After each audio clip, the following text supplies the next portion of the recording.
Hey, everybody. So let's go into what you're going to need to start yoga. A lot of people think you need money, and that's just not true. So here's the things that you need and don't need. And really, you don't need anything. One thing, most everybody thinks that to start yoga, you need a yoga mat. And I do not like yoga mats. My issue with them is most Americans who use them treat their yoga mat like it's a prison cell. So they'll be on their yoga mat doing yoga, they'll be stretching, and even if they can stretch beyond their yoga mat, they'll stop at the edge. They won't go beyond it even though they can. So I personally, I like sitting on the carpet. I just sit on my floor and do yoga. This is usually the way traditional Eastern. If you're doing yoga, they don't have yoga mats. Just do it on the floor. If you want to use a yoga mat, go ahead. Nothing wrong with that. Just me personally, just don't treat it like a prison cell. Um, Same thing with the yoga mat is people get their yoga mat and they want a bag to carry. You get this backpack specially made for yoga mats, cost a lot of money. There's no reason for it. You don't need it. Just carry. If you want a yoga mat, just carry a yoga mat. If you want a bag, if it makes you feel better, go ahead and get a bag, but not needed. Um, and then people think you need special gloves and socks that have like little grippy things on them.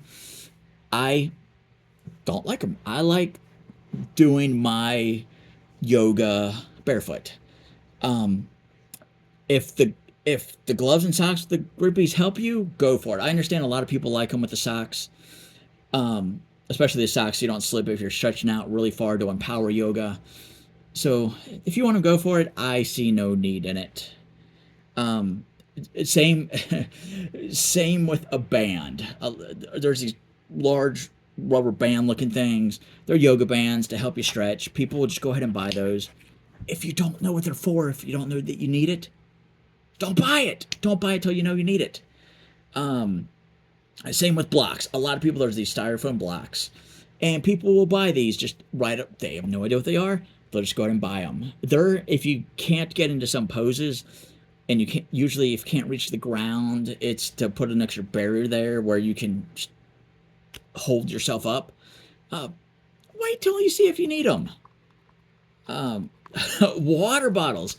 People buy these specific yoga water bottles that cost like $20 to carry their water in. If you want a water bottle, Dollar Tree, 99 cents. Get a water bottle. You don't got to spend a lot of money.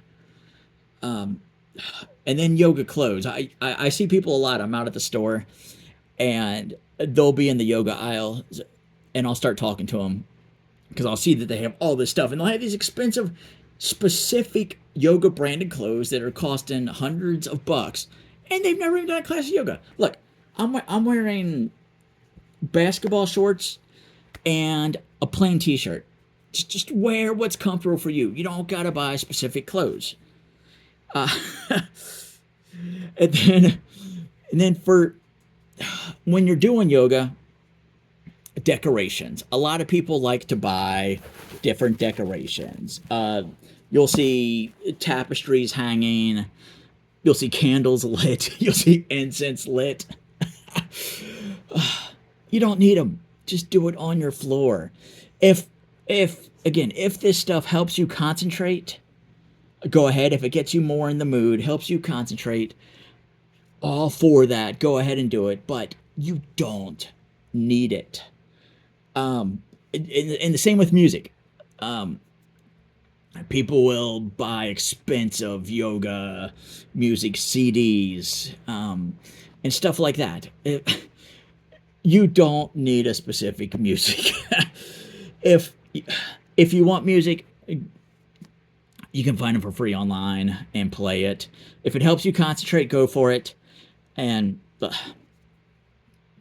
you don't got to go initially dropping a lot of money on it. All you really need to do yoga is a little bit of space, a little bit of floor space, Just make sure it's clear, uncluttered, so you can stretch out, do your thing, and uncluttered so you can keep your brain focused.